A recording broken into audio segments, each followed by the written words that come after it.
Now on to the finals, which is still Deku versus Bakugo. Deku and Bakugo both walk onto the stage, cracking their necks, not saying a single word. If you watch my other videos, you know exactly where this is going. Right away, Deku and Bakugo walk right into the middle. They meet in the middle and just start throwing hands. Deku and Bakugo going straight ham. People in the crowd going nuts over this. People starting fights, they start throwing chairs and shit. This goes on for 5 minutes straight, ending like the Naruto vs Sasuke fight, both battered and knocked out at the same time. Due to this, they get a tied first place, them low-key fine with this. Bakugo being like, I'll get you back in training for this, Deku. And that's the whole sports festival. From there they go back to class, Deku and Bakugo both getting healed before going back.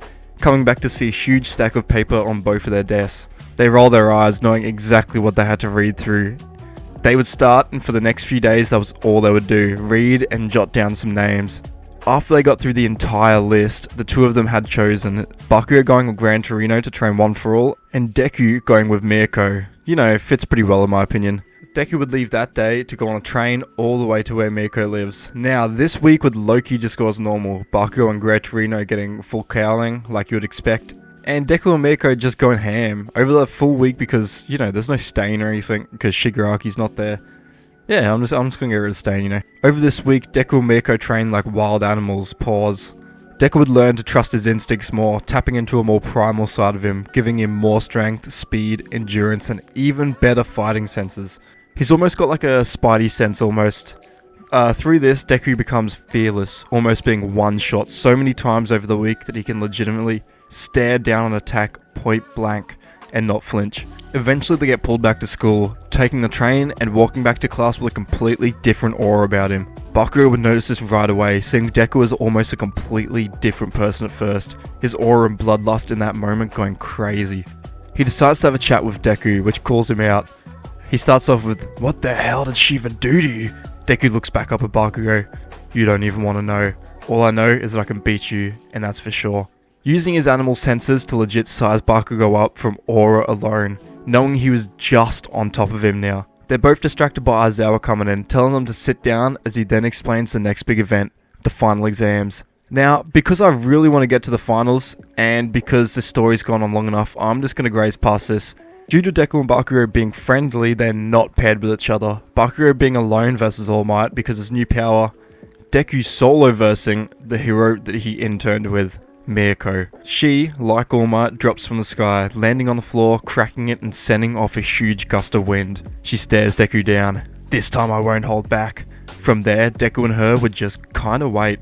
Their battle being put last after Bakugo's, watching as Bakugo wins versus All Might, like, you know, eventually calling Deku out. He and Miyako would have a boxing ring set up, unlike the others, who started off in like cities and stuff. Deku's test being more about endurance than anything, being told to hold off against her for 10 minutes straight, being mobile the entire time and not using the same manifestation more than twice. They fight for 10 minutes straight, Deku using every move he had until that point, using metal versus her, using rabbit legs like her.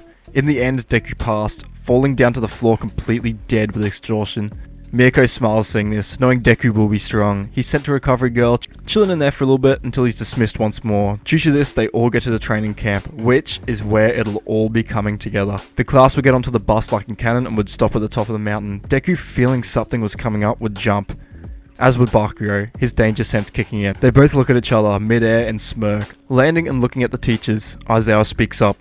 "We should have known. Get back in the bus, yous two. You don't really need the training anyway." They would make their way to the training camp hours before the class. Deku would start exploring the place, walking around and even finding Koda's spot eventually, looking from a distance but not really talking to him. When the class does eventually come, they get mad at Deku and Bakugo, who shrug it off. The night comes and the class goes to sleep pretty early. They wake up nice and early for the next day of their training. Deku in this timeline would decide to train for himself, feeling his quirk was on the edge of something big. He goes into the forest by himself early that morning, getting approval by the teachers to do so because of his hero license. In this timeline, Deku would start off with just physical stats, making it into a challenge. He starts off quirkless, fighting animals and using their powers to fight the next one. He goes through the entire food chain in that forest, fighting regular animals till eventually quirked animals in a constant cycle of fighting and consuming. This goes on for the first day of training, into the night and eventually onto the second day and the third day of camp. People would be worried about him, Bakugo calming their minds down. In this time, he did in fact find something out. Finding out his quirk was true meaning, its true purpose. He comes out the forest a completely different man, walking out looking at his hands and fingers, everything that had happened to this moment. He rejoins the class late afternoon, walking in, helping them set up the forest activity. This time he's paired with Bakugo, going in last just like in canon, smelling some burning. Right away they jump above the tree line, looking around to see the place completely surrounded in smoke, the entire forest burning around them. Seeing two people floating up in the distance, Deku straight away tells Bakugo to block his ears, manifesting a howler monkey's throat and yelling as loud as possible that there was danger. Right away, Aizawa and the teachers go on guard, Deku looking around with eagle's eyes, zooming in to see two men talking, Shigaraki and All For One. They drop below the tree line, something in Bakugo's head telling him that he needed to get going. Straight away, Bakugo blasts off. Deku, not knowing what was going on, decided to follow, chasing on the floor to see an open area that had been blown apart. He looks to see two people, Bakugo looking pissed before it all clicks. Deku knows what was up.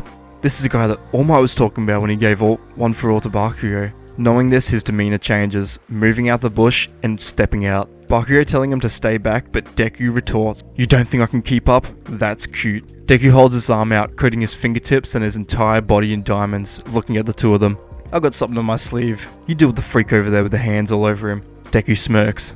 "I got the big boy." Bakugo, although hesitant, knows Deku wouldn't make a call like that, knowing he was going to lose. Straight away, the battle begins. Bakugo blasting in at Shigaraki and sending a 100% full cowling-induced explosion right at Shigaraki. Shigaraki dodges, but he still gets his arm completely chopped off by this, watching as it regenerates. Deku looking at him remembers Zenomu, deciding to pull something out of his bag that he's hidden for a while now. He runs out of All For One, coated in diamonds, using bombardment beetle DNA to manifest straight up cannons on his arms, shooting tons of acid at All For One while he's set up with another two manifestations. If you didn't know what a bombardment beetle is, by the way, go look it up. They're like some beetle that like shoots out acid, and it's just kind of sick. I thought that he would use it and like shoot a bunch of acid out. That's kind of sick, no? Anyways, internally Deku activates Axolotl Healing Factor along with Salamander Healing Factor, doubling them up, which gives him borderline Deadpool level healing. Every muscle in his body tenses to keep it active. Pushing his quirk to the max, he once again runs at All For One. All For One watching this looks down. "Pathetic, you really thought you could stand up to me." He holds his hand up. Air Cannon plus Vapor Wave plus Quirk Enhancement time 3, Kinetic Booster times 4, his hand expanding and cackling with energy before shooting out at Deku. The attack levels the forest behind him, knocking out some villains in the process. Deku gets ragdolled by this, his healing factor keeping his insides a-okay as his diamonds keep him unscratched. He gets up seeing the damage that just caused, looking at All For One from a distance. Aizawa pops up from his side. "What's happening, kid? Who are you fighting?" "Aizawa, this isn't going to make sense, but I need some of your blood. Or hair, or something. Trust me on this one." Aizawa confused looks at Deku, thinking he was some type of villain or something. Deku gets tired of waiting, using a mini scorpion spike at his fingertips, getting some blood and putting it in his mouth. He smirks once more, turning his body to diamond and rushing back in, using rabbit legs at top speed with eagle wings. He starts to fly, locking back in on All For One. He flies higher and higher, turning his wings into harpy eagle wings. He suddenly drops, dive bombing right at All For One before transforming his legs into elephant legs. He makes some diamonds and boom! The floor below All For One cracks. The forest shakes, the impact having caused a mini earthquake. All For One stares at him. "I guess you're stronger than I thought. Your quirk might be worth taking after all." He holds his hand up, about to touch Deku. Bakugo is screaming in the background. Deku smirks.